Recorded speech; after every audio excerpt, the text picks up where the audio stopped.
On July 25, 2019, an organization called To the Stars Academy of Arts and Science, led by rock star Tom DeLonge, announced that they had acquired a groundbreaking piece of what they called metamaterial. Although the press release never said it was tied to anything extraterrestrial or alien, the implications were there. However, specific details were not. One of those details is the fact that this unknown piece of metal actually has a history that stretches back at least 70 years.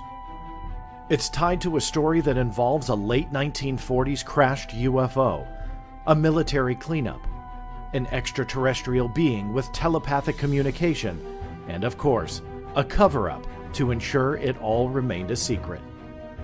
That is, until 1996, when the grandson of a military security officer present at the UFO cleanup site broke his silence and contacted legendary radio talk show host Art Bell, along with my guest today, Emmy Award-winning investigative journalist Linda Moulton Howe. In April and May of 1996, the grandson sent 2 shipments of different metals his deceased grandfather left with a diary, and Linda has investigated and owned some of those metal pieces over the past 22 years. This includes the mysterious micron layer bismuth and magnesium-zinc. She has spent countless hours and thousands of dollars investigating what this all is. Today, Linda will give us a special one-on-one interview outlining the origin, history, and investigation into a piece that is intriguing curious minds around the globe, and it's even caught the attention of the United States Army. Stay tuned. You're about to journey inside the Black Vault.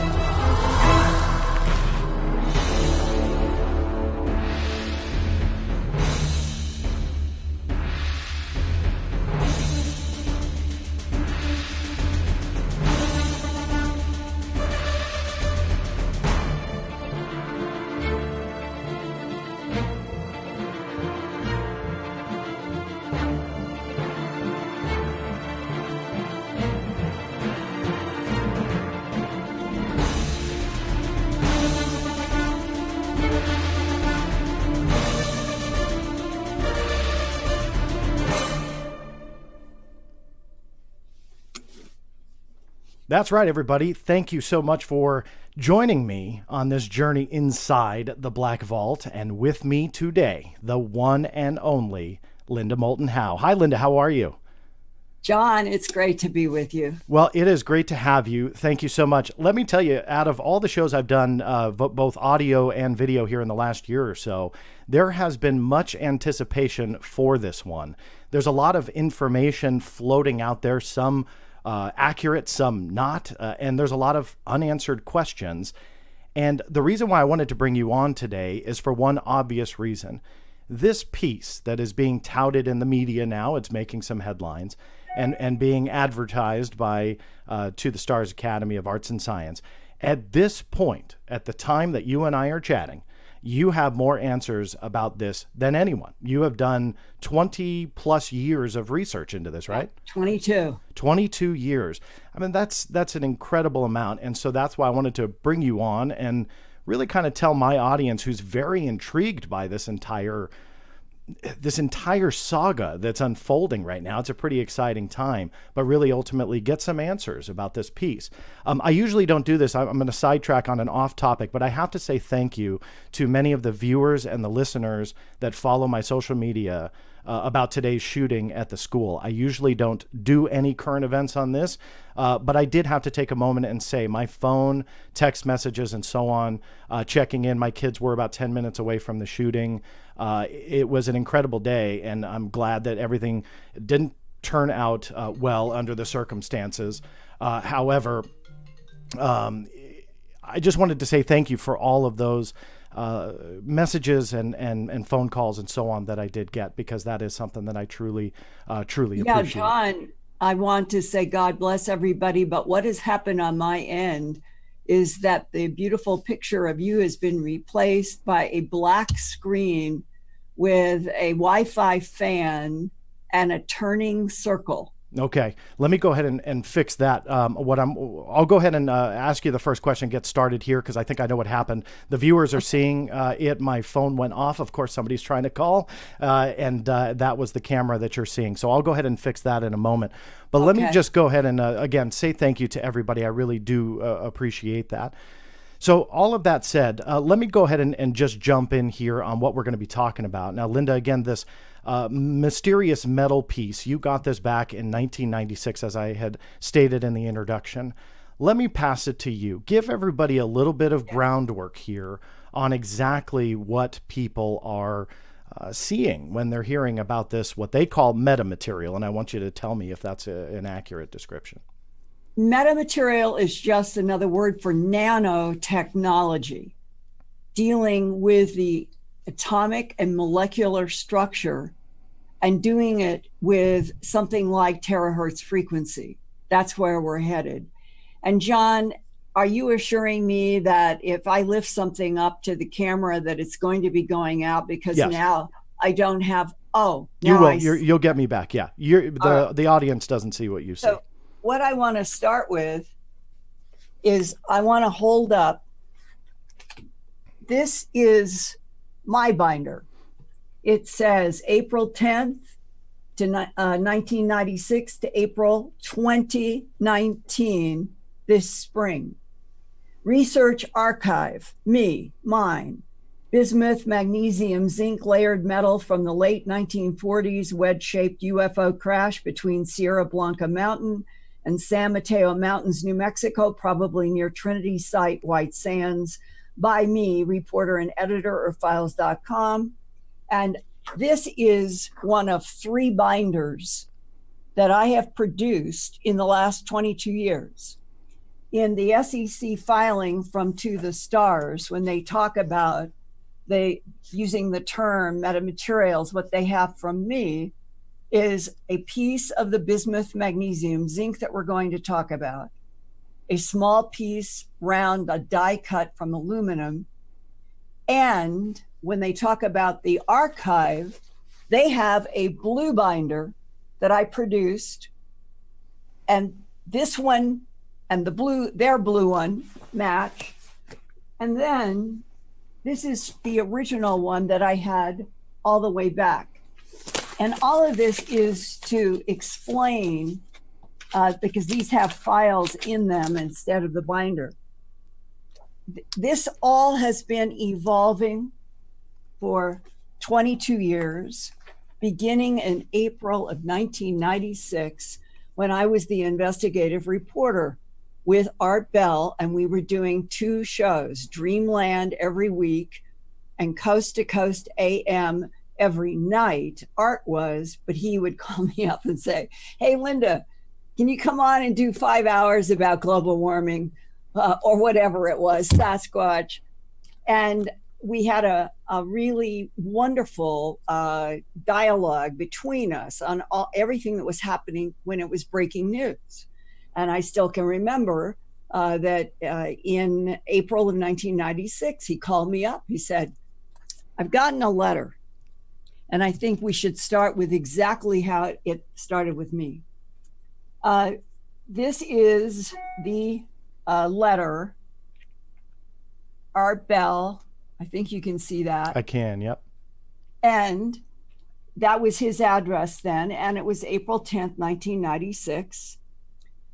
And at the time, we didn't know who was sending, but it came in a box. So there is this letter, and I'm going to read some pieces from, and this is the box.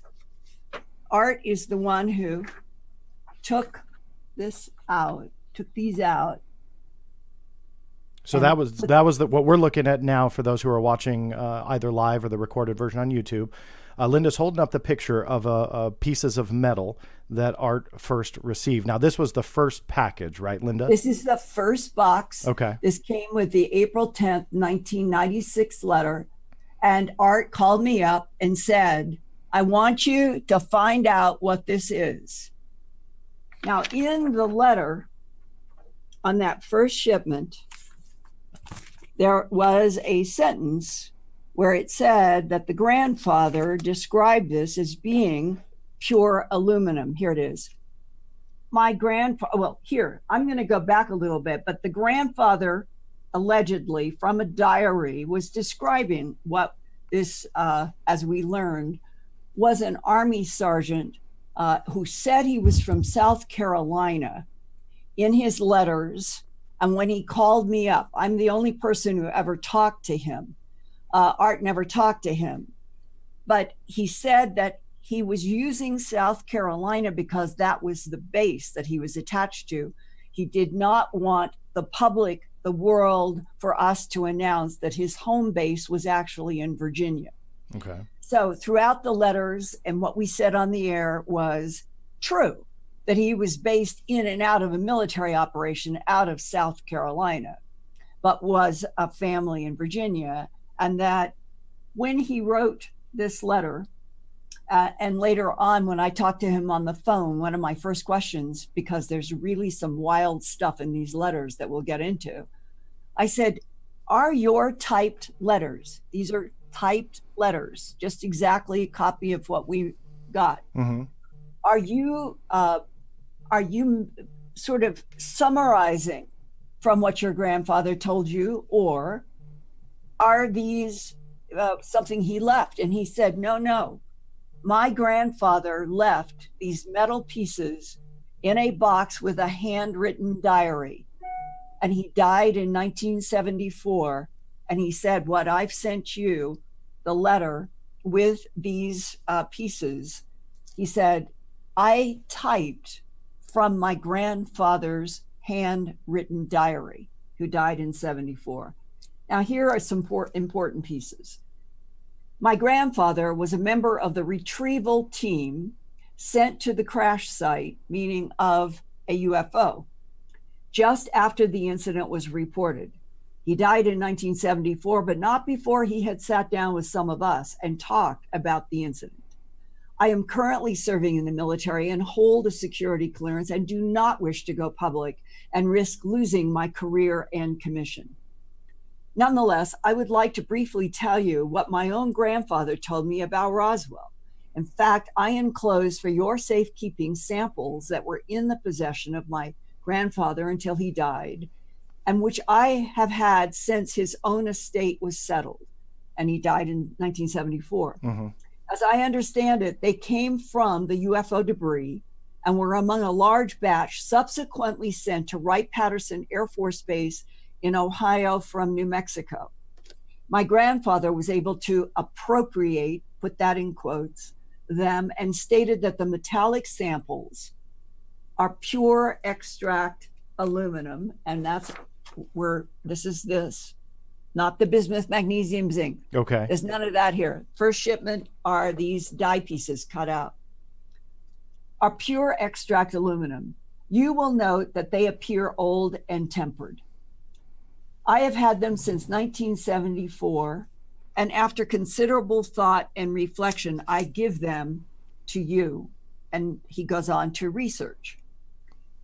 And I'm jumping a couple of paragraphs. As my granddad stated, the team that the grandfather was on, a security team, arrived at the crash site just after, and here is a first giveaway to me that I told Art back then. The AAF/USAF. There was no United States Air Force until September 18th, 1947, when Harry S. Truman divided the Army and the Air Force. On that same day, created the Central Intelligence Agency, and our government began to grow up in a different direction on September 18th, 1947. The so-called Roswell crashes were in the first week of July of 1947. The ones around Socorro and Horse Springs and all the ones those were May of 1947. So Kenneth Arnold seeing the 9 curved discs, that was June 24th, 1947. So you come through a timeline, at least May, June, July 1947, and the most famous of all being the July 8th Roswell Daily Record, the headline saying, flying saucer has crashed on a ranch near Roswell. So now what's really important is when I saw this sentence, and I'm going to give you another paragraph, is that this cannot be any of the ones that anybody had heard about. It had to have been later. And my guess is based on discussions with Lieutenant Colonel Philip J. Corso at the 50th anniversary of the so-called Roswell July 47 crashes. It was Lieutenant Colonel Philip J. Corso and Whitley Strieber and Stanton Friedman and myself. We were speakers at that 50th anniversary in Roswell, and that's where I got to sit down for several hours and talk with Colonel Corso. And he told me that he had himself been to visit a alleged crash site where there had been a being, at least one, and that he, Corso, met the being and got a telepathic download that was about a crash there. So Corso's in the 1950s, 60s, but that a crash had come down in the 1948 to 49 period on White Sands. And I'm bringing these two up because it may be that Corso knew about this. Did he? But the world didn't know, and everybody who is following the ttsa story and are looking at Hal Puthoff's letter, we're coming up to a timeline here that's very important for you all to understand.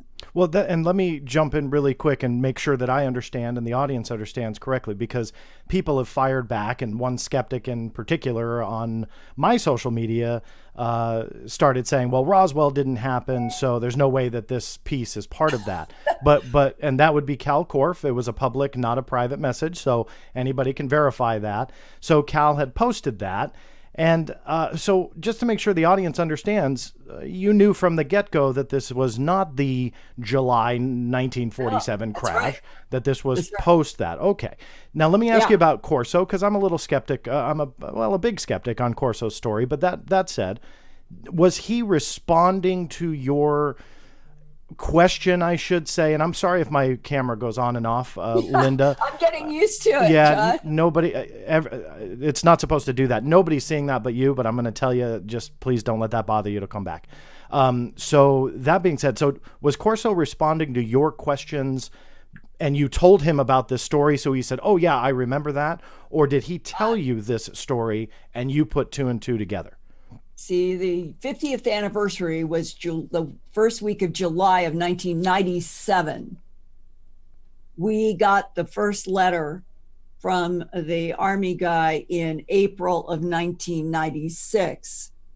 And I was going on the air all the time with the investigation of everything we're talking about today, beginning in April of 1996. I was on Dreamland. Every weekend I was on, it seemed to me, I was on Coast every week.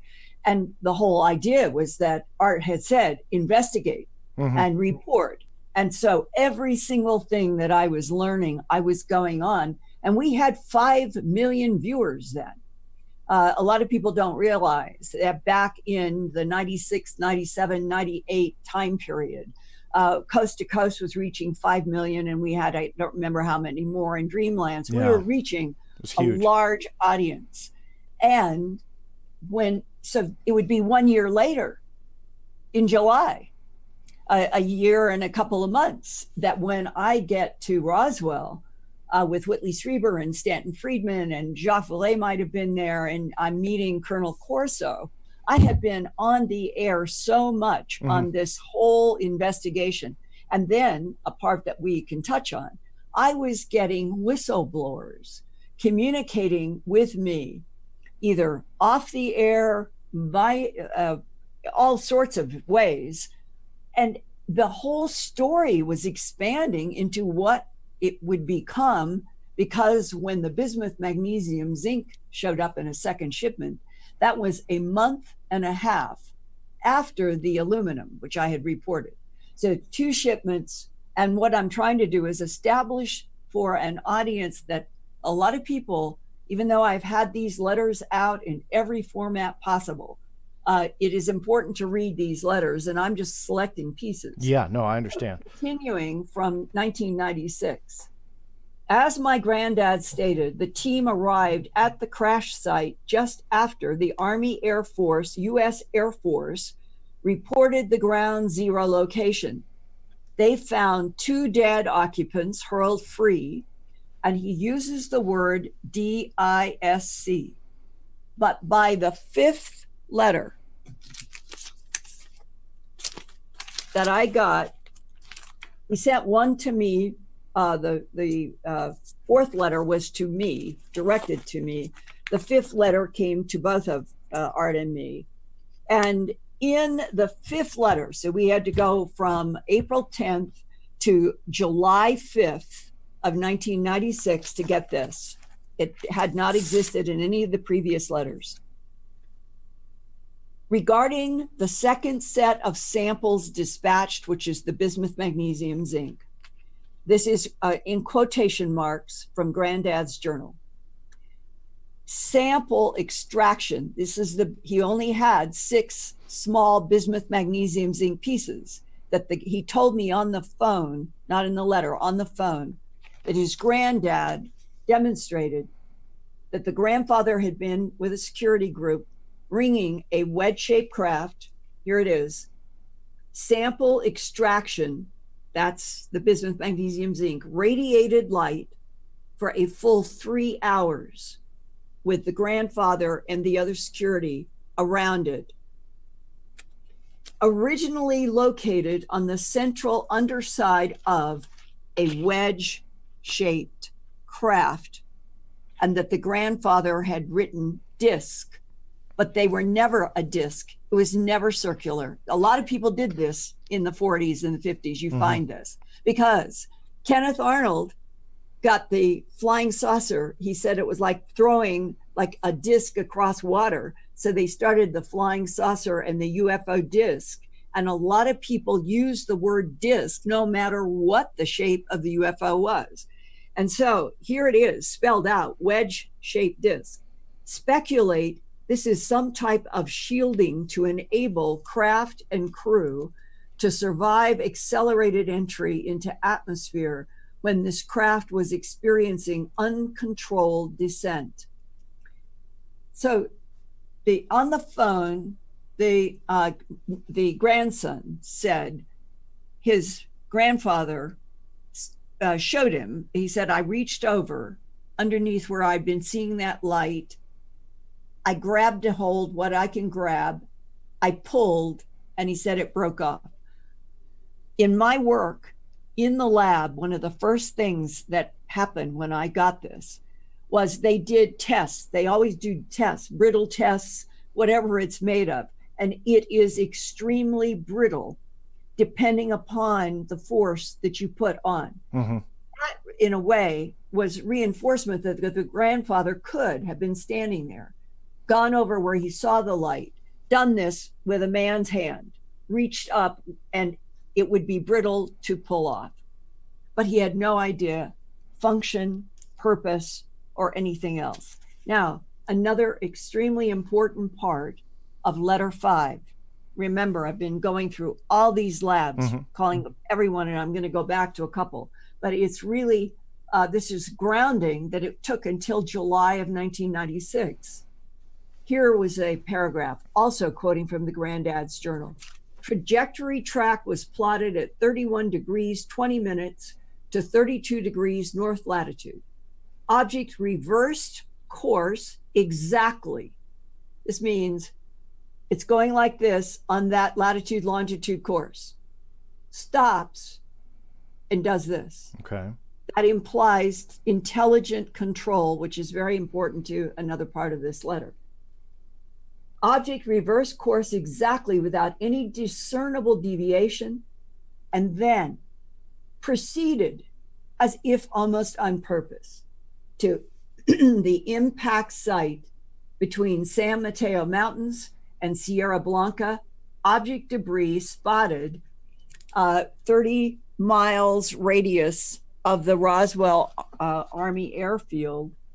And I think he means coming down. Now, I want to show you this map. I hope that I can get it so that you can see. Okay. Yeah, it's coming through. All of this was published in my third book, Glimpses of Other Realities, Volume 2, High Strangeness. It is the whole beginning of the first large chapter in that book that came out in 1998. So within 2 years of receiving everything that I was learning about the aluminum and the bismuth, magnesium, zinc, I published with science in that third book 2 years later in 1998. Here, I want to make sure I do this right. Here is Roswell. Here is Corona. That is the so-called July 1947. Okay. This has nothing to do with that because the latitude is given, the longitude. Here is the Sierra Blanca mountain. And over here, southwest of Socorro, are the San Mateo Mountains. What is in between? White sands. Then in 47, 48, 49, that was the White Sands Proving Ground, where we had brought over the German scientists and we had paper, the paperclip, Project Paperclip, developing rocketry. And it was Corso who told me that he knew that there had been a crash at White Sands. Nobody in the literature outside of this story has ever tied these two together. And so my sense is that if this is Sierra and this is San Mateo, what we're talking about was at White Sands with a large security team that ringed a wedge-shaped craft that it glowed with light on the bottom for 3 hours. This grandfather got those pieces. Now, how did he get the aluminum dyes from the first shipment?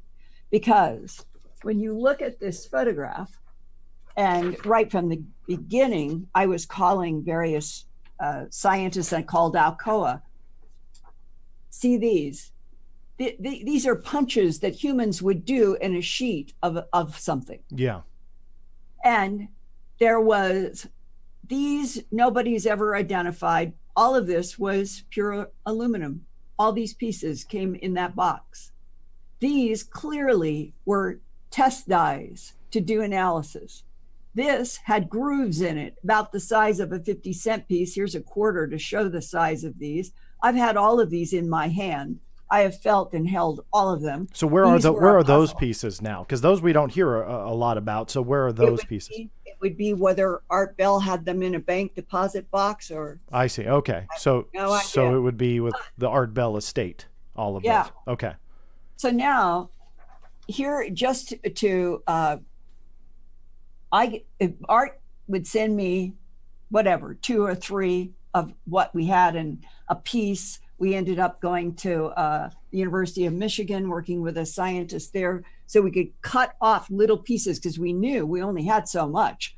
And so we ended up having to cut for me to do research. Whitley Strieber wanted to do research. I think Jacques Vallée at that time. So pieces were going, and Art wanted me to do most of the investigation to keep reporting on the radio. But a couple of little pieces would go out, or pieces of the aluminum. When I got in touch with Alcoa and shipped them one of those die pieces, at that point, I wasn't expecting a paper report. I was just, what is this? And I can still remember getting the phone call from this man at Alcoa who said, he asked me, he said, where did you get this? And I said, I explained the whole story. I was reporting it on the radio. And he said, well, it is interesting. It's 99.5% pure aluminum, and we do not produce in that purity for anything that's out in the public. Okay, that was like gong number one. Mm-hmm. Then when we get that second shipment that came in May, and that had the bismuth magnesium. Yeah, and he said, I'm going to send you another piece. That began the trail that has gone to all of these books. And the first person I went to was because I had been successfully working with, he was a microbiologist with a physics background who is asked to this day never ever to be identified because he did not want to have any backlash on the University of Michigan, where he worked for till he retired. And he still asked me, I saw him this last year and said, may I honor you with who you are and all of this work that you've given the world? And he said, no. He was a man who worked with us on all kinds of valuable microbiology for crop circles. And he was working with a biophysicist, and the two of them helped me. And I knew that the work that they were doing was absolutely exact and would have cost thousands and thousands of dollars that none of us had. And they did it on their own, like we want to know the answers. So to how did we get energy dispersive wave? How did we get electron microscope? How did we get wave dispersive? This is all in this notebook.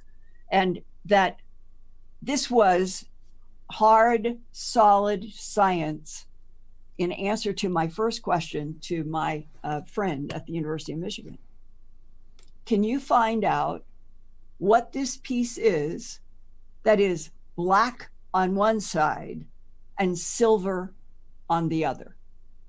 And what university was this at? I'm sorry, the University of Michigan. In Ann Arbor. Okay. Excellent lab, everything. So I started getting constant. He would send me in 8.5 by 11 all of the spectra that they were doing that I have reproduced in my own book.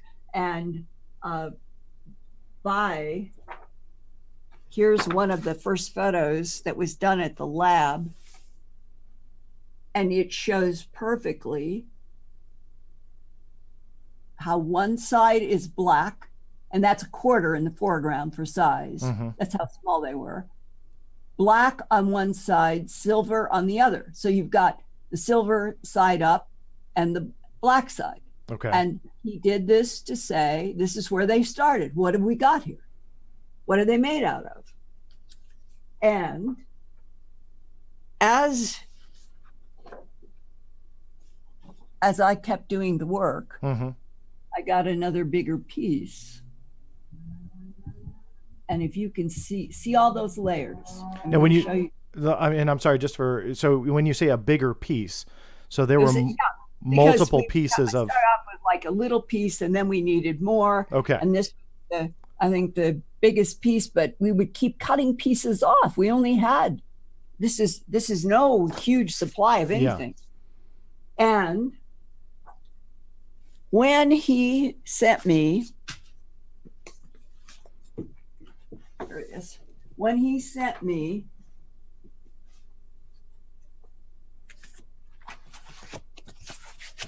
this was scanning electron microscope. Let's see if I can do this. On the left, this is 200 power. On the right, it's 50 power of those layers that I just showed you. Okay. I'm going to try to come up and see. Do you see the white in this particular technology? Yeah, that's coming through on the video version. Lines are the black bismuth, and they show white. Okay. And the silver shows dark. The big thing is, do you see how all of these layers seem to be like waves that are reflecting like echoes exactly? Do you see how it isn't like chaos? They all seem to have points that are rising or falling all together, all of the layers. What was that a characteristic that really showed scientists? No, this is key to several things that were also in the letter. When I got the first, when we did energy dispersive and wave for refinement. That's where you can go down onto just a little tiny place. And they did, I can show you just one example here, because it's important to get a sense of the science is dealing with things that are indisputable in terms of what is this? And when they started doing work, see that big spike over there? Yeah. Yeah. So and I have 50, 70, 100 of these. What does that mean? Yeah, it's energy dispersive spectroscopy spectra. The top spectrum is focused on the shiny side, the silver side of the layered metal, which showed to be 97.6% magnesium, 2.4% zinc in an alloy. That's the silver layer. And the black turned out to be pure bismuth, 1 to 4 microns. Now, this is where we're getting into nanotechnology. It turns out that those alternating like a torte cake, think of a cake that has a lot of thin layers. The black was 1 to 4 microns. A hemoglobin blood cell is 8 microns. So the black layers in this bismuth magnesium is half the diameter of a human blood cell. Okay. The next layer of the magnesium zinc is 100 to 200 microns. Alternates like this all the way, 26 to 30 layers. 1 to 4, 100 to 200. A human hair is like 100 microns. So we're talking about half the size of a blood cell to a human hair alternating in these layers. And they could see right from the beginning, no bonding. So why is this really important? I called up an exotic metals manufacturer in New Jersey, and I gave them, by then I had the specs. And I said, would you tell me if you have ever made or could you make, and gave them what I just said to you, the alternating layers, the sizes in microns. And the guy started laughing. It was a big exotic material. They worked with aerospace companies. He started laughing. He said, nobody can put magnesium and bismuth together. Nobody. And for the layman like me, so why is that? Like, so just because I don't understand that. So why? It has something to do with the atomic and molecular structure of those two elements. They won't go together. They won't stay together in terms of human technology in 1996. Okay. That there would have to be a bonding agent. And there was no bonding agent. Okay. And then that was really confirmed when by July, I told Art, we need to find out if there's any isotopic ratio anomaly in the magnesium. Because back in the 50s, Ubatuba and Brazil, that was the one case where they said it was 100% magnesium 26 or some high percentage. And people then said, well, that couldn't have come from Earth. So I found that there was at the Carnegie Institute in Washington, D.C., one ion microprobe that could do an isotopic ratio on magnesium, cost $1,000. Art said, let's split it.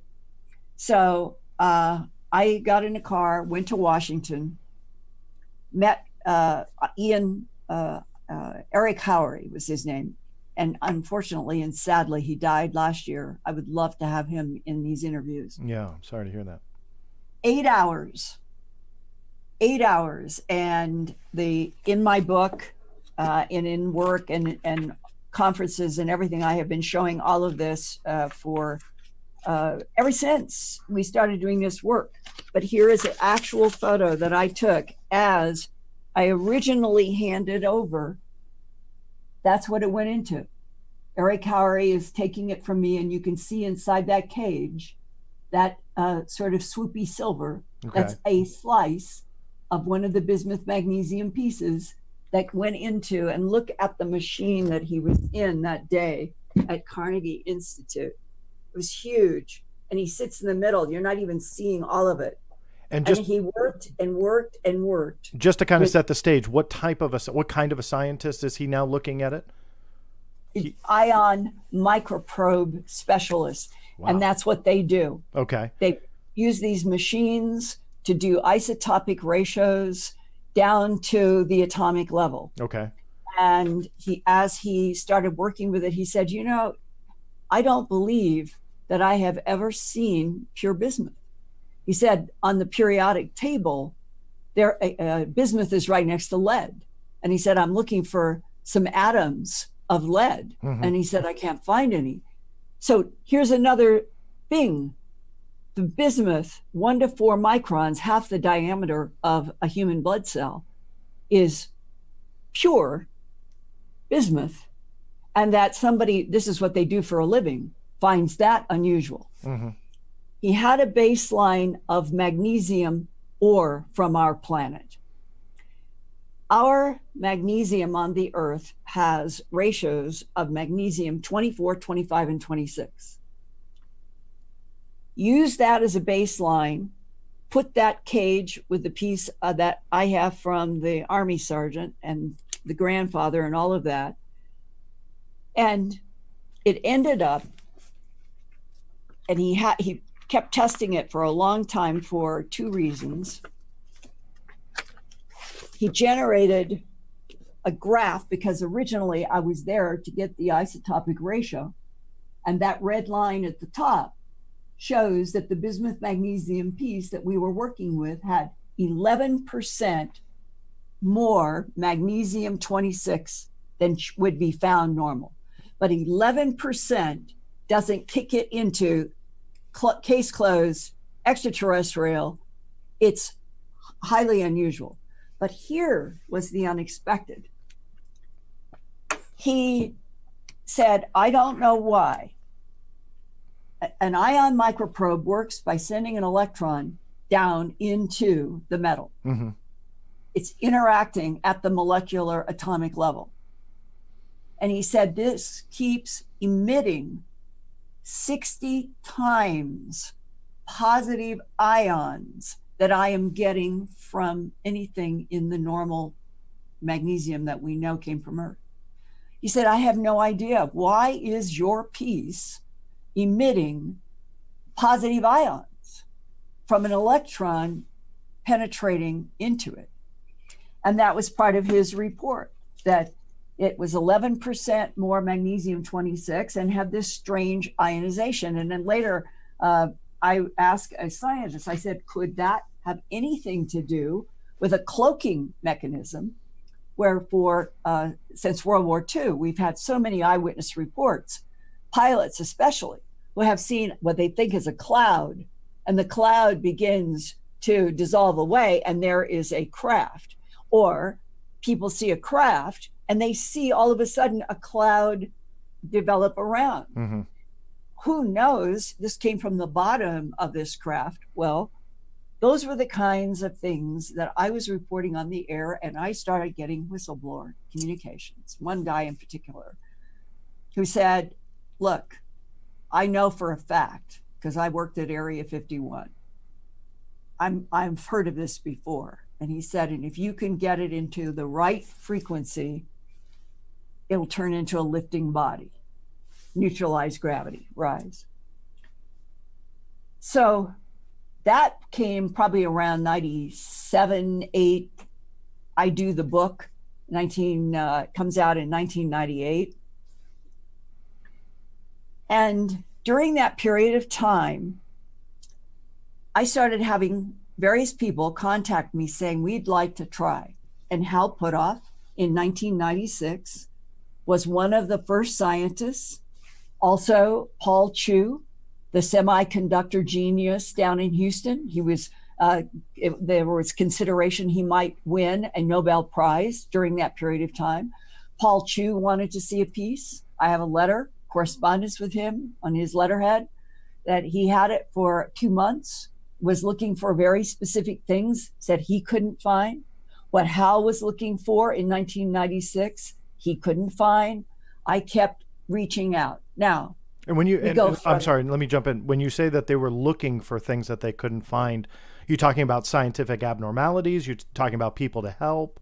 Function, could they remake it? Could they duplicate it? Which was another big question during that whole time. Okay. Is there anybody out there who can make this, since an exotic metals manufacturer in New Jersey said you can't do this? Okay. You can't put the magnesium and zinc, the magnesium and bismuth together. They'll delaminate. There's no way to hold them unless you had bonding, and we know that there was no bonding. So all of these I had a notebook, a spiral notebook, that about 100 people, labs, could be a university, a Cranford laboratory in London, all sorts of things that I kept calling up and deciding whether or not to make an agreement.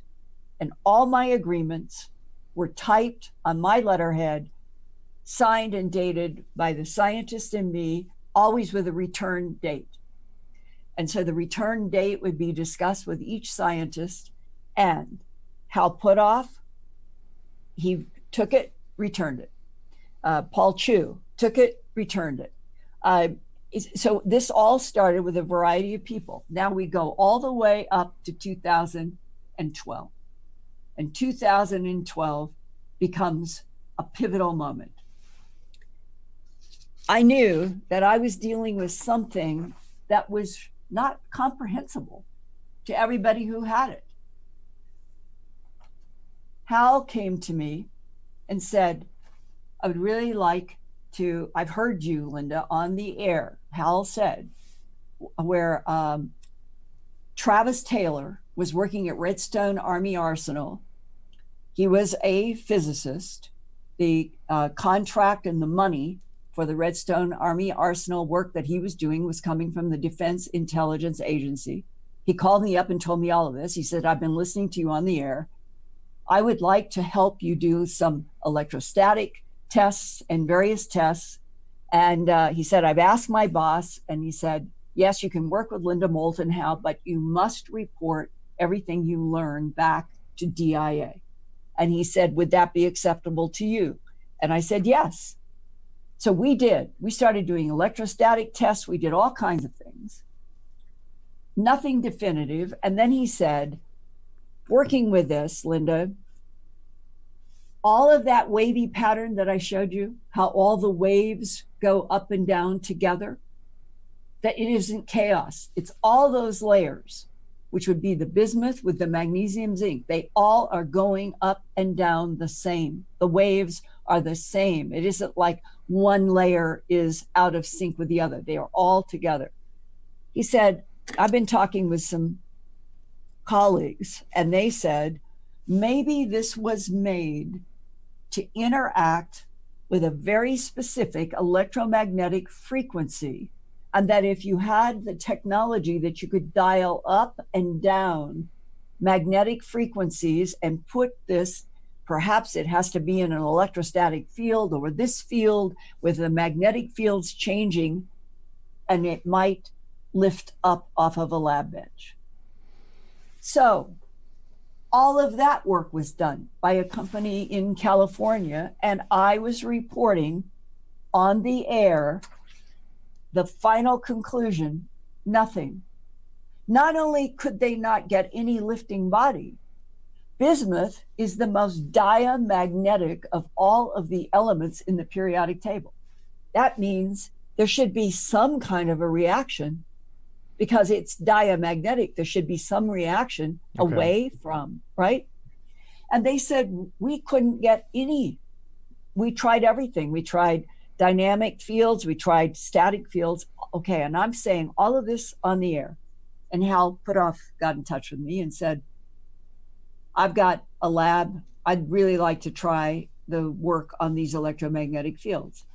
Hal takes it, has it for a couple of months, sends me back on September 24th, 2012, Institute for Advanced Studies, Yep. to Linda Moulton Howe from Howe Puthoff. And this was 24 September 2012. It says bismuth magnesium. His first paragraph, which people are misunderstanding. First, I share your disappointment that the bismuth magnesium sample did not yield an interesting anomalous outcome in the tests involving the application of various fields. It's what I've just told you.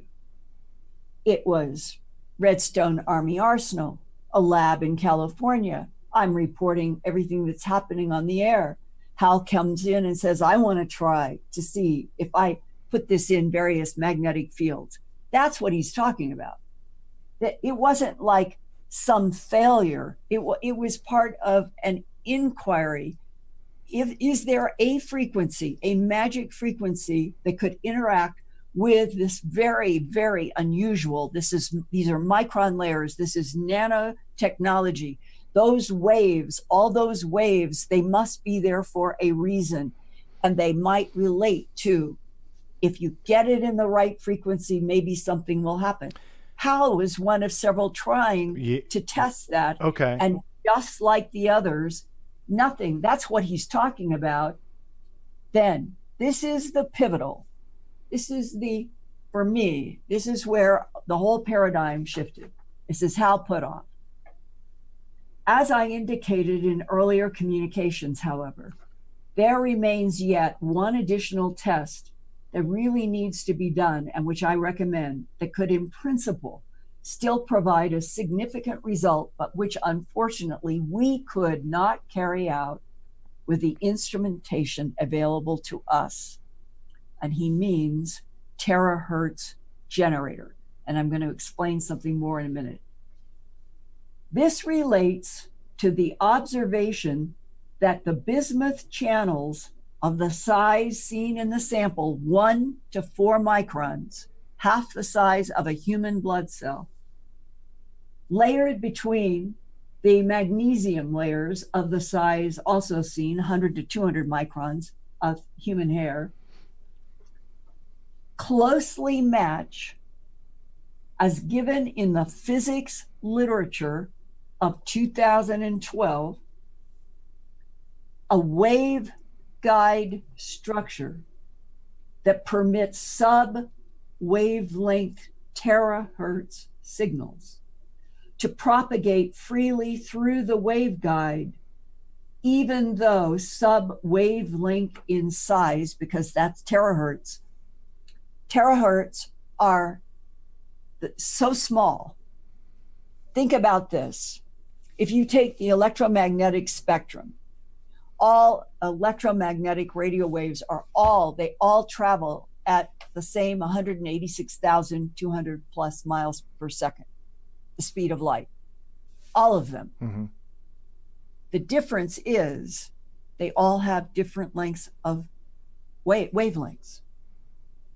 Terahertz is between 1 millimeter and 0.1.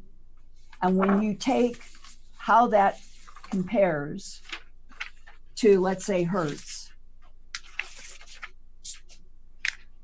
1 terahertz frequency is the equivalent of 1 trillion hertz. We work in hertz. Mm-hmm. 1 terahertz is a trillion hertz. They're so tiny. And what does that open up? That if you are dealing with terahertz and you know how to manipulate with terahertz, you essentially can work and manipulate at the atomic and the molecular level. And that whatever the bismuth magnesium zinc, however it was made and whatever its ultimate purpose, it was put together at the atomic and the molecular level, and that the waveguide, the very fact that it might have been the 1 to 4 microns bismuth, its whole reason for being at the nanotech level would be as a waveguide for terahertz frequencies. Now, where else have we heard about terahertz frequencies in UFOs?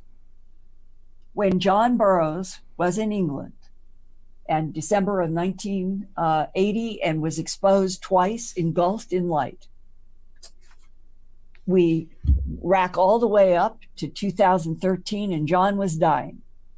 And what he had been diagnosed with was very premature at the end of his 40s, early 50s, heart disease that he didn't have when he was 20 and went into the Air Force.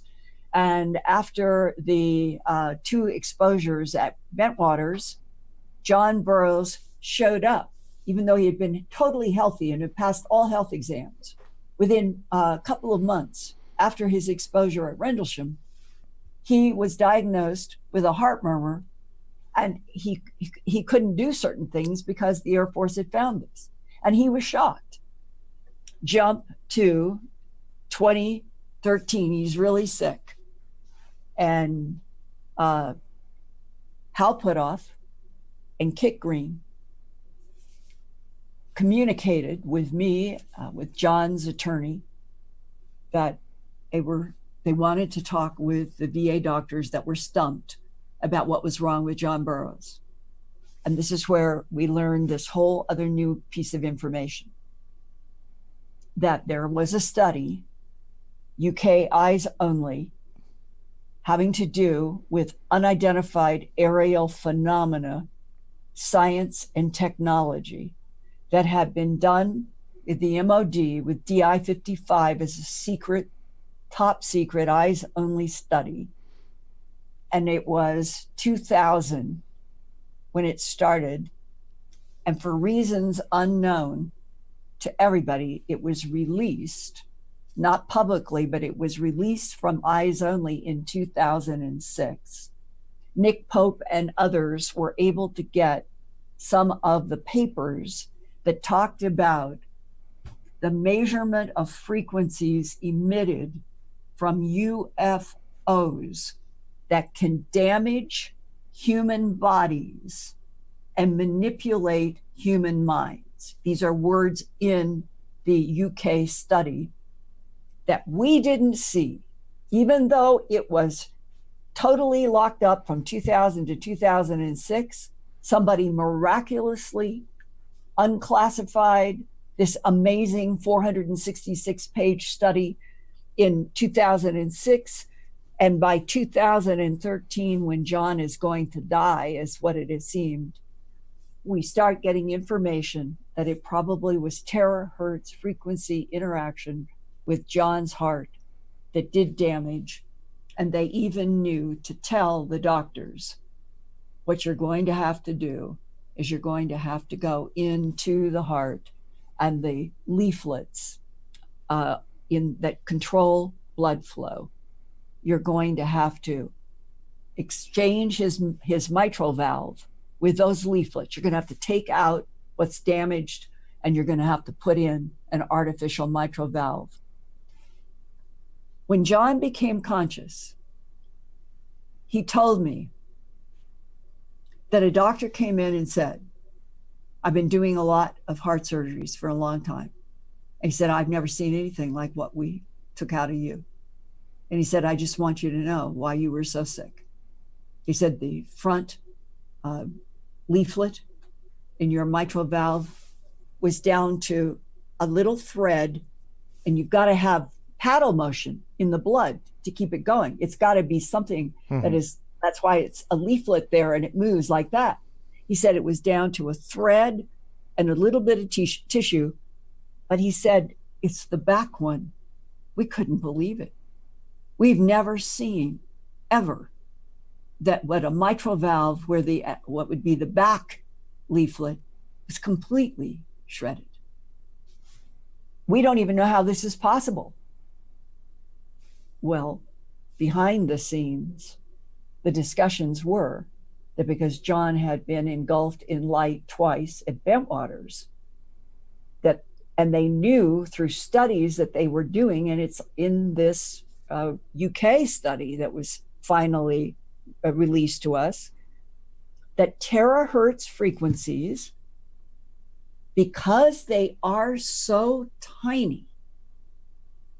0.1, a million hertz, trillion hertz. They go down and they can do damage in chambered organs because the vibration is so high, and that the organs in the human body that are most subjective to terahertz frequency damage have chambers, and the heart is the largest chamber. So that meant that our government already had information that saved John Burroughs' life. This is the good part of this story. But it also explains that nobody knew much of anything about terahertz frequency until 9/11.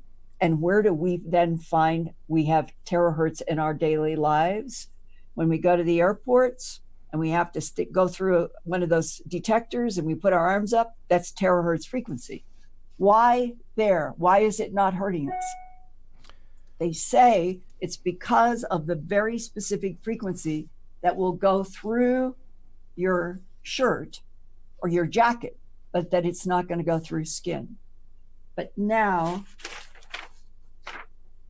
what happened in this pivotal letter from Hal Puthoff? And this is the 2012 letter that he sent to you?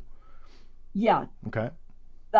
What he wants to test, the wavelength range that he wants to test for the possibility that the bismuth micron layers are a wave guide for terahertz frequencies. 53 to 63 microns, which corresponds to a frequency range of 4.76 to 5.66 terahertz, and that's equivalent to 4,760 to 5,660 gigahertz, a very high frequency that takes special equipment to reach.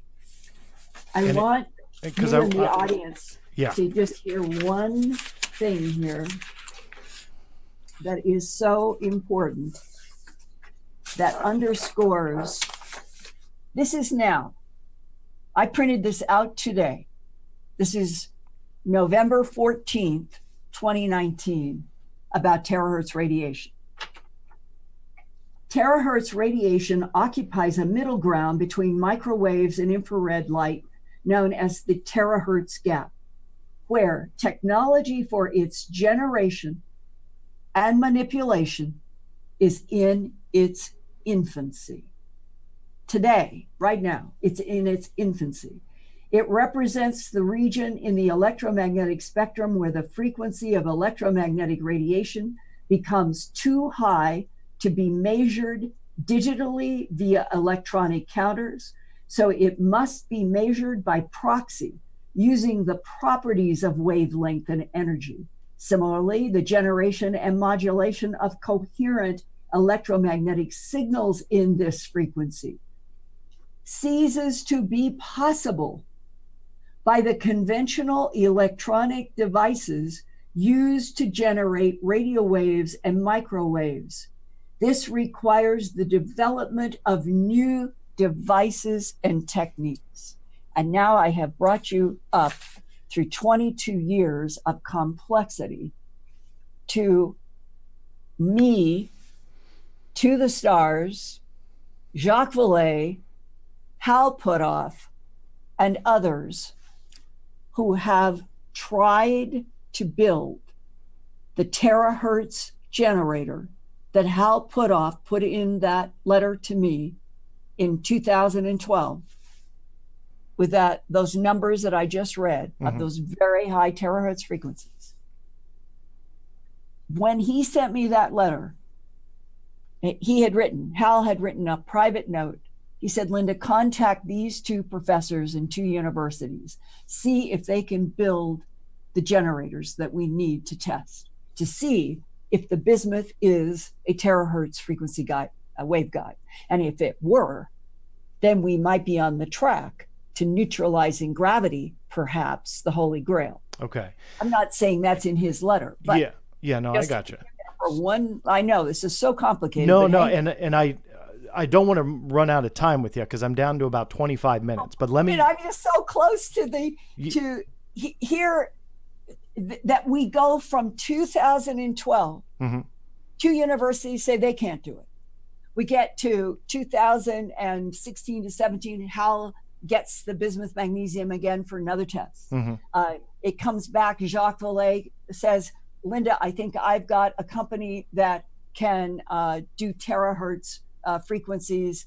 And he had it for most of 2017. Now we get to December 16th, 2017. Well, actually, October. And To the Stars Academy does its first live stream with Tom DeLonge, and Hal Puthoff was there, and Steve Justice and Semivan and the group are there. And they announce To the Stars, and what I think was their real true goal. Let's get into the white world some of these investigations that relate to UFOs and take it so that it's not all bottled up in the black world. I think they wanted to do that. Well, okay, so now jump. When Jacques Vallée and the people he was working with that year, they couldn't build the generator, and they're using Hal's 2012 letter. Mm-hmm. Everybody is using Hal's letter as the touchstone. We need to find this out. So Hal comes back to me and said, we want to see if we can try this again. Everybody keeps trying to push the needle forward on doing the terahertz generation that would match. He has it again. Then To the Stars forms, and by that time, Hal was always the link. Hal was the constant link between Linda Howe and Hal, and trying to understand. And then he becomes part of To the Stars, and he and Steve Justice and the others said, can we do agreements? It's nothing's changed. Had returned the bismuth, magnesium, zinc, and on dates. And it got to the spring of this year. And they still, Hal was disappointed. Everybody, we still can't find anybody who can make this generator to do the test. And then I get a call. The Army is interested. I had all of everything I've told you today, I've had in my book, radio, television. It's all been out there. I've been reporting every single thing I possibly could. And they come to me and say, we wanted to keep it out in the private wide world, but we haven't been able to succeed. Nobody else had been either. And he said, the Army's interested.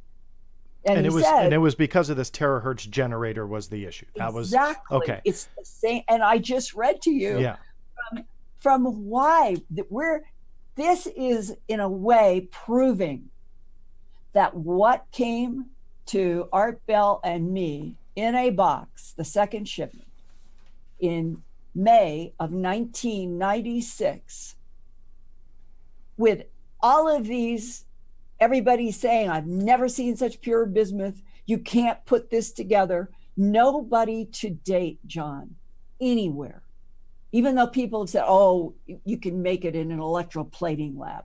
Oh, no, it has nothing to do with electroplating. It's at the atomic molecular level that this is put together, and that nobody has made, reproduced, or ever tested, been able to positively test and prove a function. And here is another big bead that is totally separate from To the Stars, Hal Puthoff, Jacques Vallée, all going all the way back to 96. 5 years ago, in 2014, I'm at a conference. I had spoken. I was surrounded by about 25, 35 people. And a man leans forward, says, I know a lot about the bismuth, magnesium, zinc. I said, can you wait? When I was free, we went and he talked to me for quite a long time. Physicist, said I worked at Area 51 from 1972 to about 1978. He said, I worked on a slab of the bismuth, magnesium, zinc that was 3 feet wide and 6 feet long. And he said, it's a skin. It's the outer skin. For it to function, you have to be able to interact with the inner skin, which must be pure aluminum. But the pure aluminum at the atomic level has to have monoatomic iridium atoms selectively placed. And he said, this is technology beyond us. But what we realize is, from all the work that we did, if you could get those two skins operating together, it would take gravity down to zero, and it would take inertial force down to zero.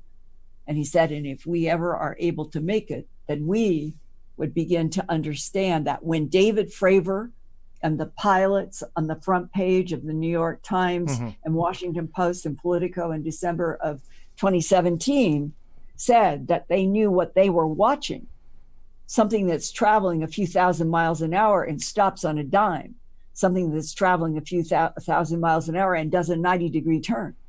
The physicist said, it's because when this stuff is turned on, there's no inertial force. It's as if you took whatever the craft is, and it's now not even in the forces of our matter world. It is moving totally unattached to gravity through the nature of these layered materials. And I think that the physicist was telling me the truth.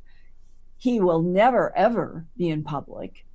This is a person who came to me in a conference and talked to me, and I've had a few things later that I think reinforce some of what he said. And all of this comes down to, there are people who have worked in labs underground, Area 51S4, China Lake, Wright Pat, and they know and recognize some of what this is about.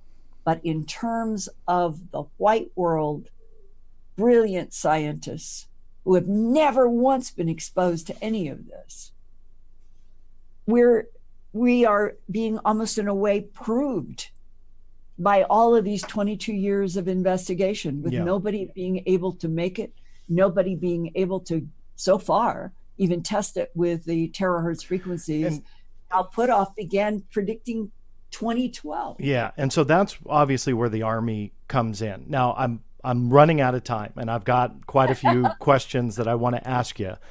So let me try and get a couple in. Now, first, my light now is really too bright. With that's dark has gone outside. That's okay. I know suns are setting and stuff like that.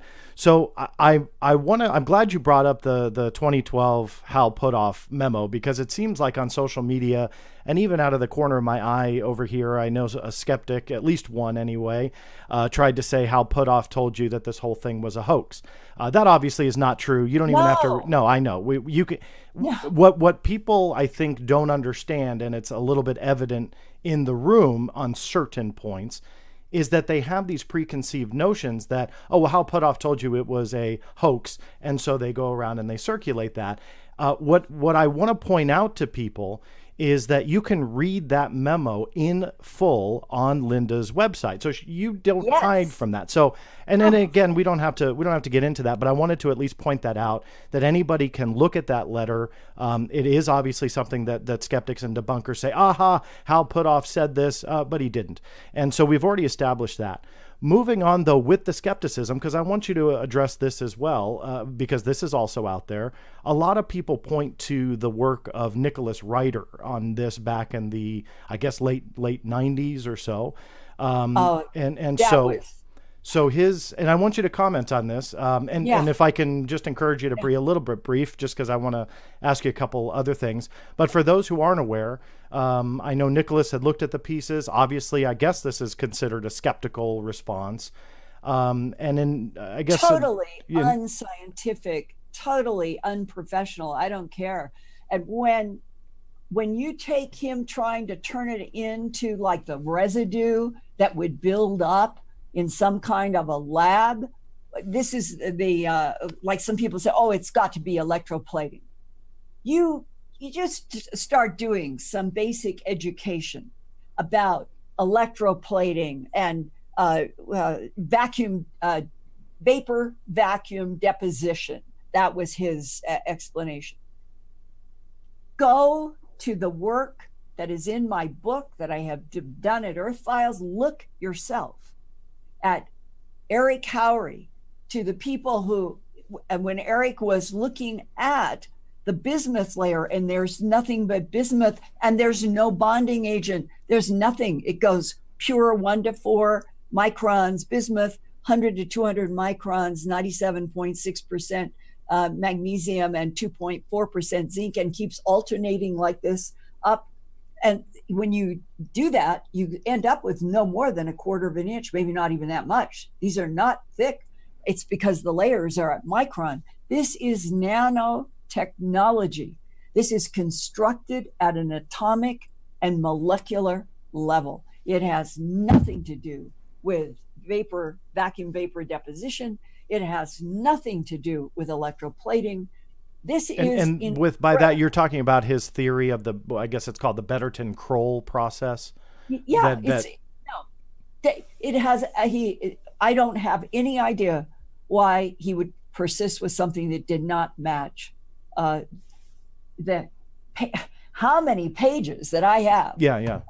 Going down, we went down into the scanning electron microscope and put it on what's called an EDS, and you go down into 500 times, and you're looking at the most exquisite structure. When you go into that magnesium, I'm trying to think how to explain to you.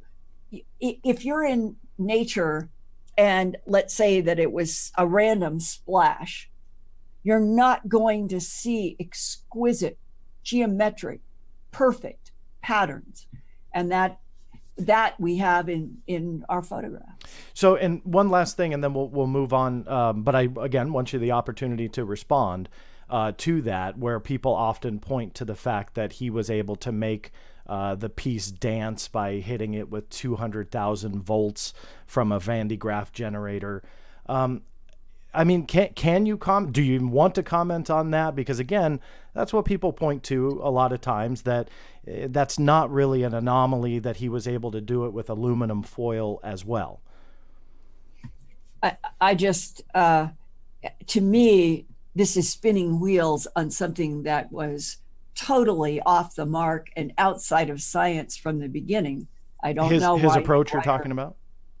Nick, are you talking about Nick Ryder? Yeah. And again, I just wanted you to have the opportunity to respond to critics out there, because they often point to the thing about it is, I've worked with really serious scientists over the past 22 years, really serious scientists with really serious labs. Why didn't anybody else but him ever make such a claim? I mean, I'm just saying, it isn't worth the discussion when what's really important is that we are at the infancy, just exactly as Wikipedia said today on November 14th, 2019. We are at the infancy of trying to understand and work with terahertz frequencies, when it appears that the potential about the bismuth magnesium is, you've got to be able to get into the numbers that Hal Puthoff put in that June or the September. It was the 2012 September memo to me, that this is what he recommended. Yeah. And to date, as you and I are speaking on November 14th of 2019, no one, not Jacques Vallée, not Hal Puthoff, there are others that have said, we'll try X, Y, and Z. Nobody has been able to make that terahertz generator at the numbers that Hal put in that letter to me in 2012. And nobody to date has ever been able to manufacture the bismuth magnesium zinc to the specs that it exists. And I know my camera went dark on you, Linda. I'm sorry about that, but I'm running out of time. I'm getting used to it. Yeah, it's just because with the emergency around here, my phone's going off the hook. So that being said, though, so I wanted you to have the opportunity to respond to that. And I want to now kind of shift. Obviously, TTSA has acquired the piece. If I can poke and prod a little bit on that very briefly, is this a sale or did they borrow it from you? No, it's just simple. It's just simple, straightforward. When we got into the spring, and they had been trying, Jacques Vallée had tried in 2017. Hal had tried again 2 or 3 more times to get to that terahertz frequency in the memo I showed you. And they weren't able. To them, they were surprised that they weren't able to build the generator that would, in here, it isn't, there's a piece that you have to hear the words to understand that when you look at, get that again, that I was using about terahertz frequencies, that, here it is. This is one of the fundamental problems. When you get up, here is, let's make sure I'm doing this. It's right between microwave and infrared, right there, here. See that? See those red lines? As you increase the frequencies, where does it go? What is that? That's UV light, right? See that arrow going? And there's light. The numbers that Hal put off, calculated, and wrote in that 2012 memo would be right up here. Right, going right here. Okay. And it's my understanding, as exactly as Wikipedia talks about terahertz radiation, and we can't control it and we can't measure it, but when you get up to those numbers, you're pushing right up against the speed of light. And they need something that will generate those high terahertz frequencies and pull it, keep it right here at the terahertz and not into flipping into light. So people who are not studying, and I can tell you, it's not easy. This is not easy material. If you're not trying to study what is happening with terahertz frequency, nanotechnology, in which this is a fact, 1 to 4 microns, which is exactly what the bismuth layer is and what Hal thinks could be a waveguide for terahertz.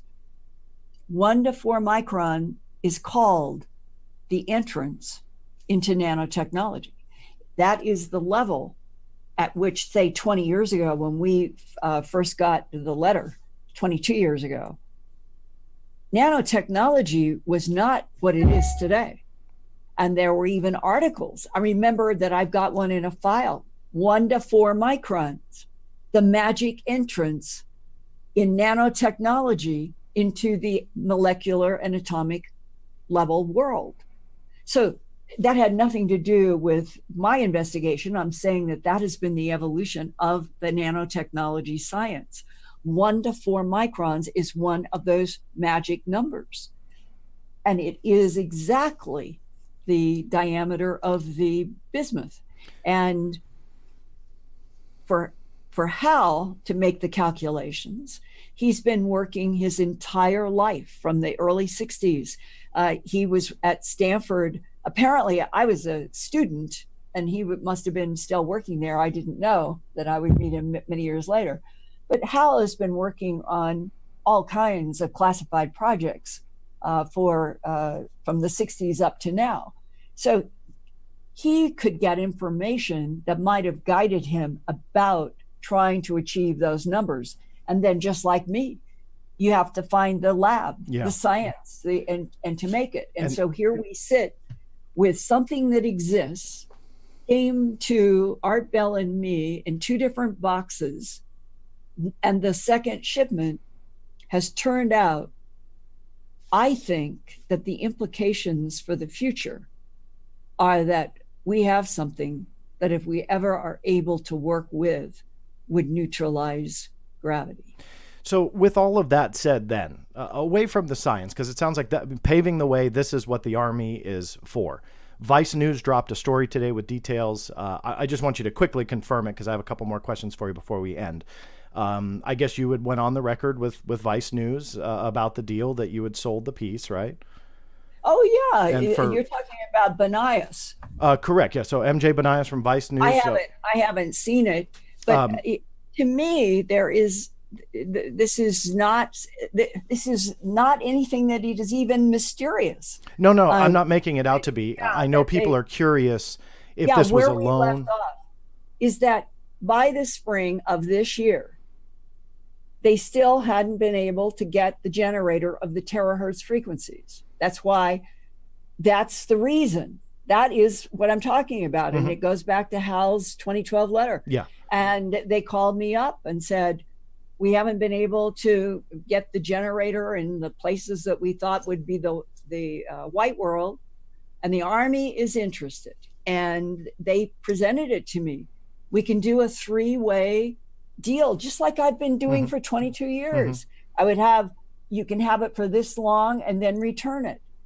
But Steve Justice said to me, here's the problem. In all of your other agreements, over 22 years, it was that I would be able to go into the lab, I'd be able to photograph, I'd be able to report everything I've been doing. But he said, we can't do that going into the Army.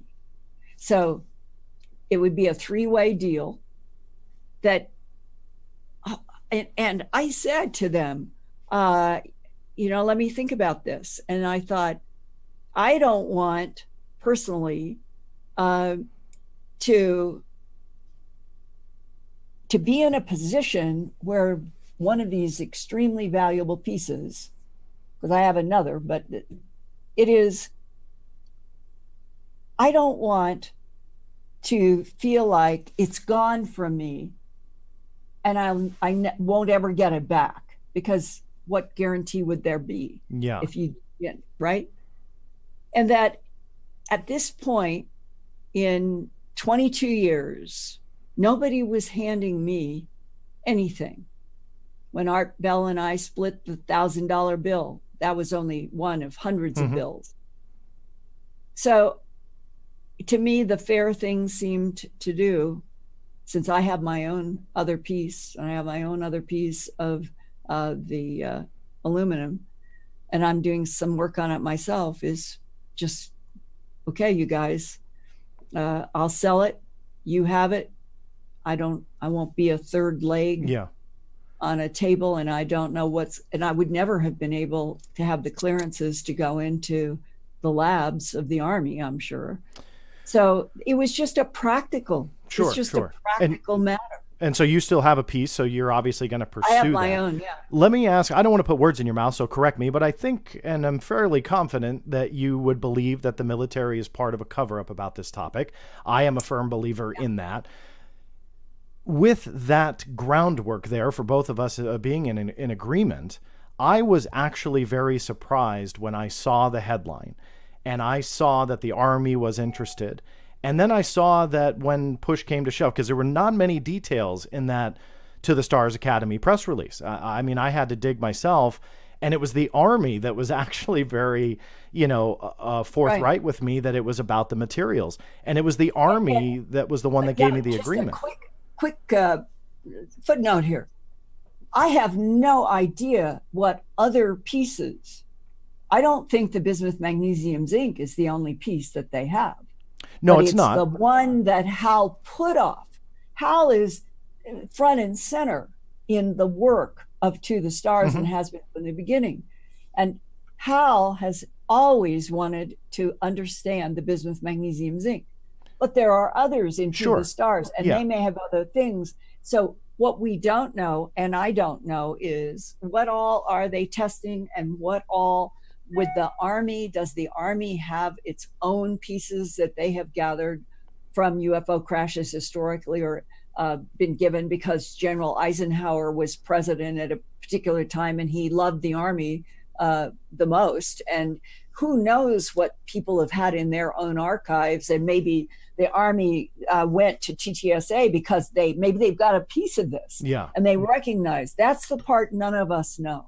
And well, it sounds like though that when Steve called you, that at least it was one of the pieces that they were going to test there. That the specifics, it doesn't sound like you're aware of. But let me go back to that kind of cover up. What are your thoughts here? And I know I'm a little over time, so you let me know if you have to go. But what are your thoughts on the fact that now you and I both in agreement that the military is potentially part of a cover up here? You potentially have something that's anomalous, right? I mean, you've got red flags in the analysis so far. Now you take that piece, not you, but TTSA takes that piece and says, okay, Army, I'm going to make an agreement with you, walk it back through your doors, and whatever evidence comes out of these tests, whatever they are, per the agreement, the Army is shared, meaning that those results are going to be shared with the Army and TTSA first. Now, I've been around the block a little bit to know that if the Army wants, for whatever reason, whatever this reason may be, they could absolutely classify this thing in the interest of national security, maybe even take it. Now you're getting into a legal area I'm not aware of, but essentially classify the findings and squash it being out from the public. With that being said, you have put 22 years into this. You have a strong belief that this deserves more attention, more funding, more research. You're handing it to the biggest entity involved in the cover-up. Do you agree with that move? Well, okay, look at the 22 years. Mm-hmm. One scientist, and there was only one, who wanted the bismuth magnesium half a dozen times. These agreements going back and forth was Hal Puthoff. I've known Hal going back before 1996, and I have always considered Hal a friend. I'm not a physics colleague. I'm not a physicist with a PhD in electrical, and he has an electrical engineering degree and all of that. I'm not trying to say that I'm a scientist in his league at all. I'm saying I'm an investigative reporter who ended up in a story that a lot of talented scientists, including Paul Chu, the semiconductor genius in Houston, he wanted it and he studied it and he didn't know what to do. So my evolution, there was the attachment with Hal and then Jacques. I've known Jacques ever since I did A Strange Harvest on the animal mutilations, met him back at the end of 1979. And Jacques came and said he wanted to investigate. So Linda doesn't have a lab. Mm-hmm. Linda doesn't have I don't have a degree. I have been a person trying to reach out to scientists. I've been trying to understand it, work with so many, but the people who have the labs to try to build a generator that could match Hal's hypothesis on the terahertz frequency, to my knowledge, nobody in the white world has done it yet. So where does it stop and start? I want to see what this stuff could do, and how I've worked with him so many times, it just seemed natural that if they to the stars, and maybe that's a step.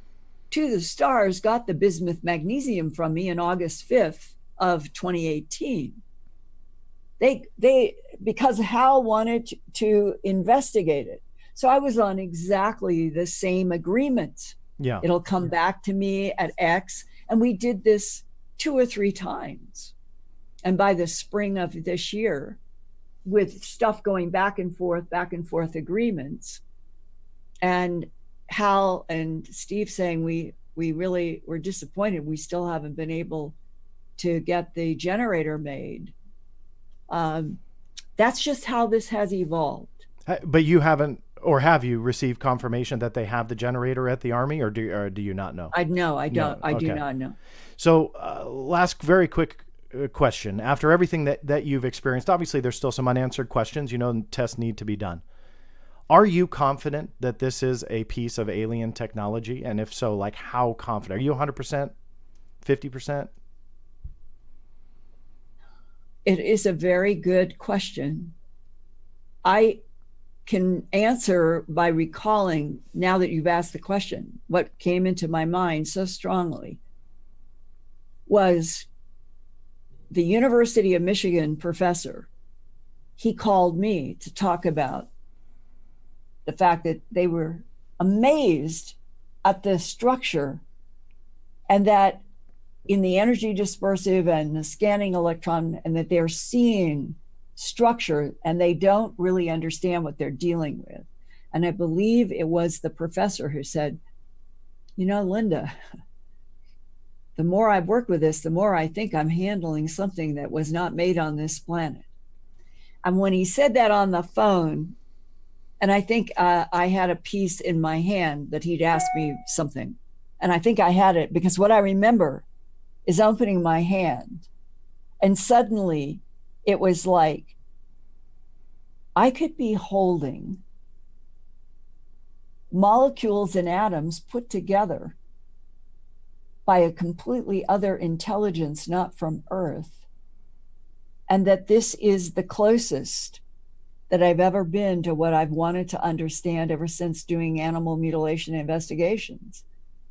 What are the other intelligences that whistleblowers, sheriffs are convinced are interacting with our planet and have been for millennia?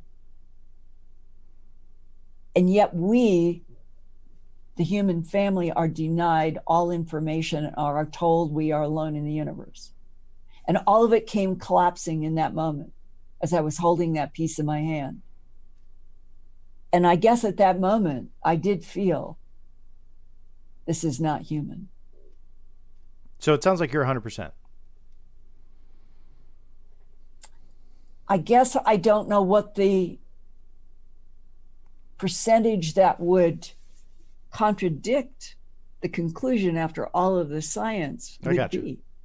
And that then leads me to my last question for you, because I can keep asking questions here, but I don't want to keep you all night.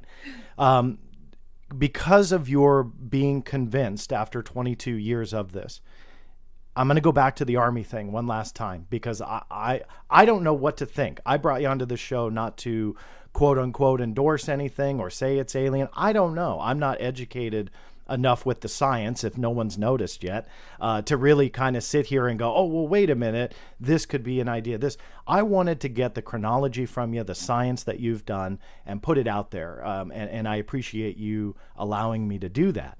But with that said, I'm skeptical. Let's just say you and your research, it turns out to be, we'll play a hypothetical, an alien piece of something. And the Army, by contract, like this isn't me making it up or playing make-believe in this aspect, it is contractually said that the Army will get it first. So if this is true, and back to our hypothetical, that this is an alien piece, and the Army sees those results first, do you think we will ever see those results? It's a very good question. I think that Hal and Steve Justice would like that crossfade. I think they would like to see what all of us would like to see. The honest headline, we're not alone in this universe. Other intelligences interact with our planet now, past, present, and future. And that they run into the problems of how to pay for creation of something like the terahertz generator and the experimentation that outstrips their ability to fund it in the civilian world. And that has been the history of our country for a long time. So many things have gone into the black world because the white world either didn't understand or couldn't support it.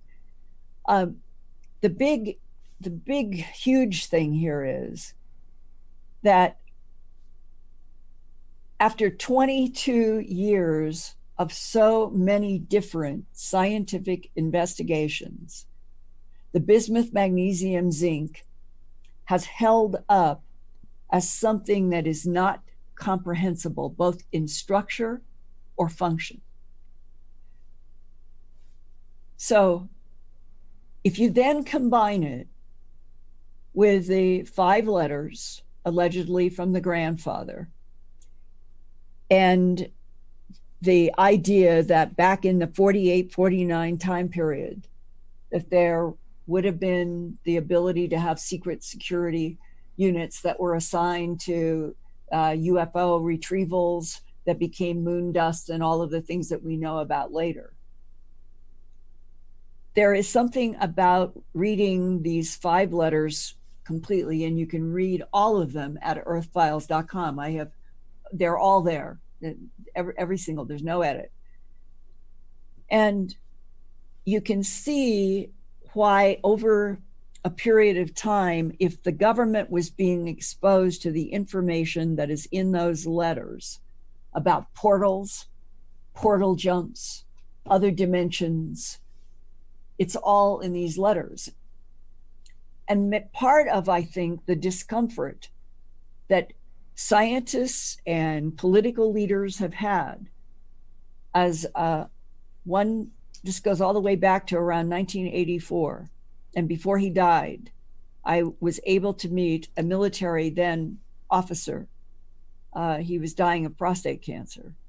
And he told me, he said, Linda, what we are dealing with is so strange that I've never even wanted to take it home to my wife and children. I've never forgotten that. And he had tears in his eyes. And he died 2 months after I was able to talk with him. We are becoming accustomed, as we are headed toward 2020, to dialogue and TV jokes about grays, ebas, ebens, reptiles, praying mantises. It's now in the gestalt of the human language, and it's making it onto toys and hats. And behind all of this, I suppose, because I've been exposed to the concept that there's a bell-shaped curve here, and that I know people that have worked in our government who have concern about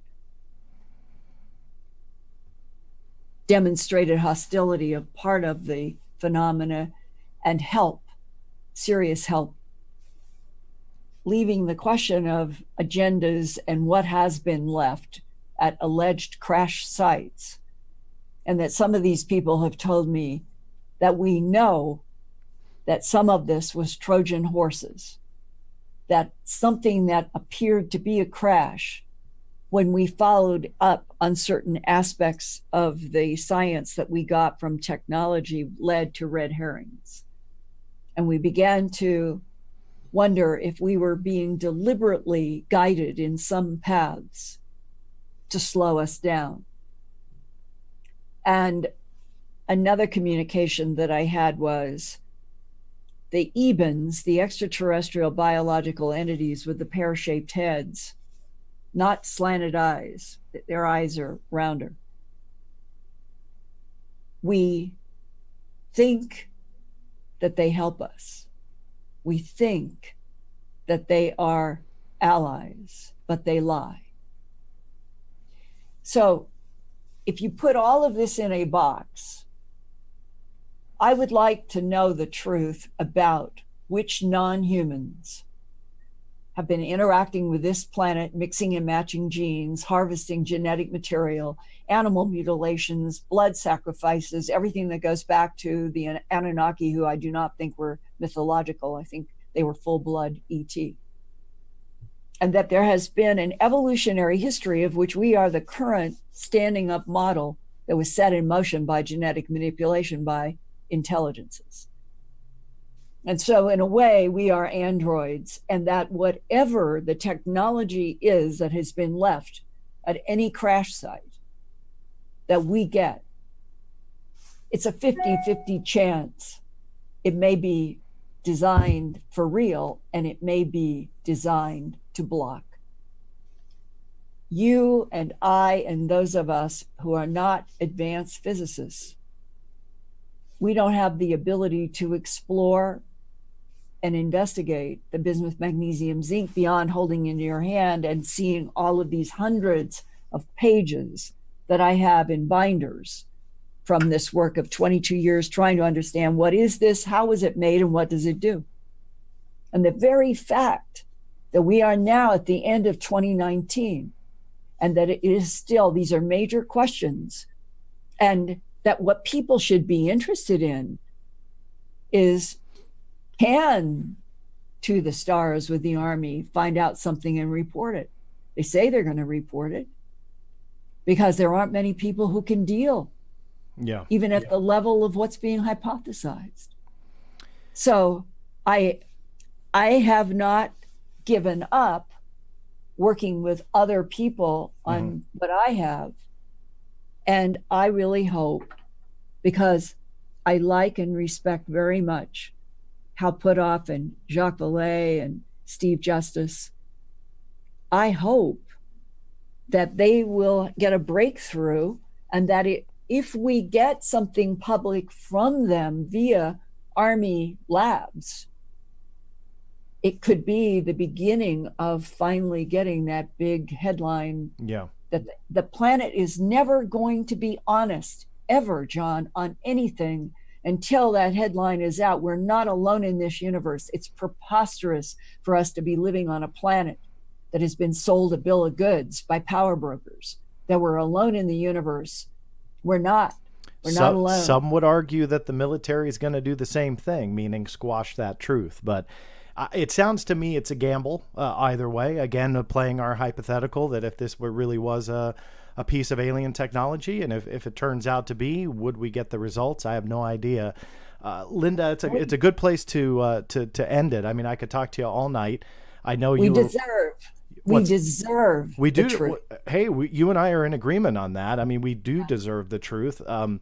The question mark is the military the one to give it to us? And it's that gamble. If they're the only ones that can give us the answer, but we have to gamble that the answer will be given, that's an interesting conundrum, and one I'm interested to see play out. But if you had it in a box in a bank deposit vault, which is where I keep it, in a bank deposit vault,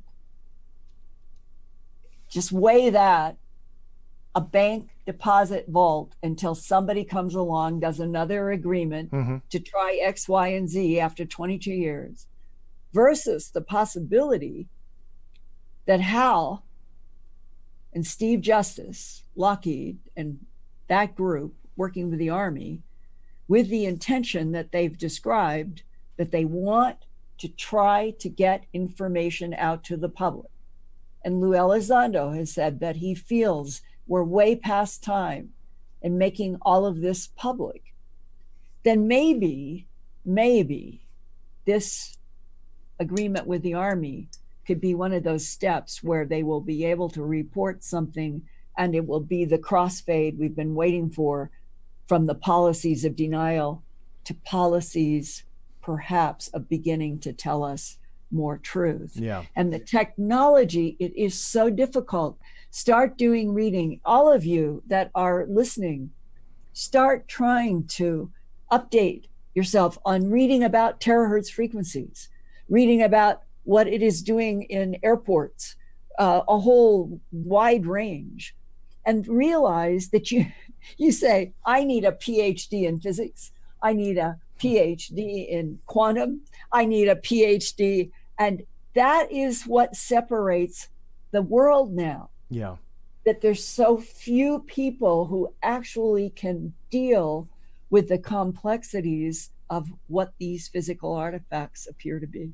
Well, I look forward to hearing if there are results from the Army, if not, your results as you continue to pursue with the pieces that you have. And at this point, Linda, I just wanted to say thank you for your time. Again, you were very gracious with it. I'm glad we were able to do a show like this, because at this point now I can turn it over to the audience and let them decide. And I hope they pick up a book. Out of the corner of my eye, I keep looking at the chat, and I see channels in here that have their own YouTube channel. One saying they're going to do a live stream about this, other podcasts that are going to talk about it.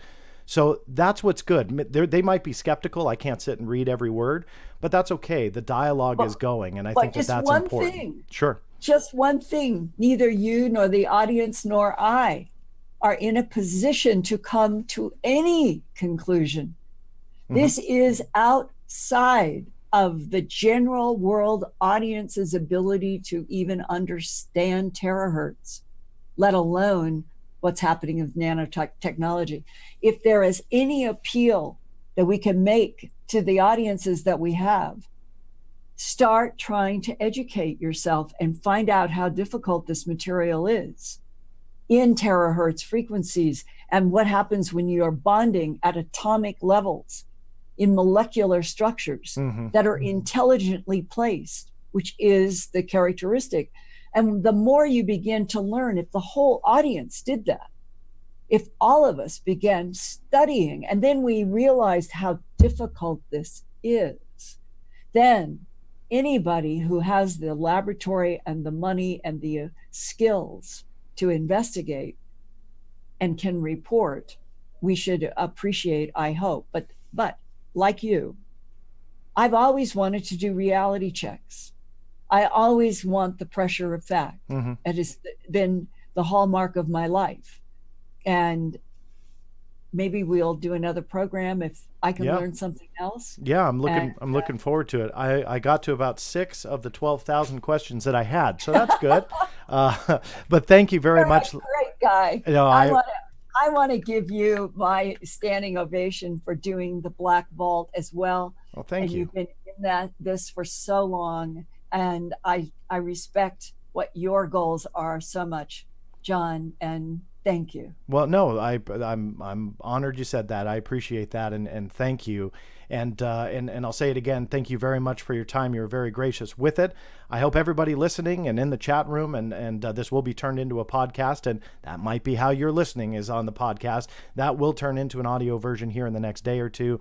But as always, thank you so much for listening, Linda, as well. Tell people they can come to Earth Files at earthfiles.com and look at all of that 7-part that I have there. And it's all open, available, including that 2012 Hal Puthoff letter that people have those gotcha moments, and yet here Linda has it on her website and talks about it. So a lot of misconceptions out there. There is no gotcha. Yeah, and I think that's my point.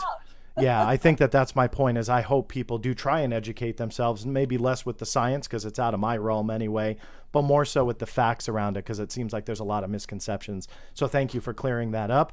And that said, thank you all for listening. This is John Greenwald Jr. signing off. We'll see you next time.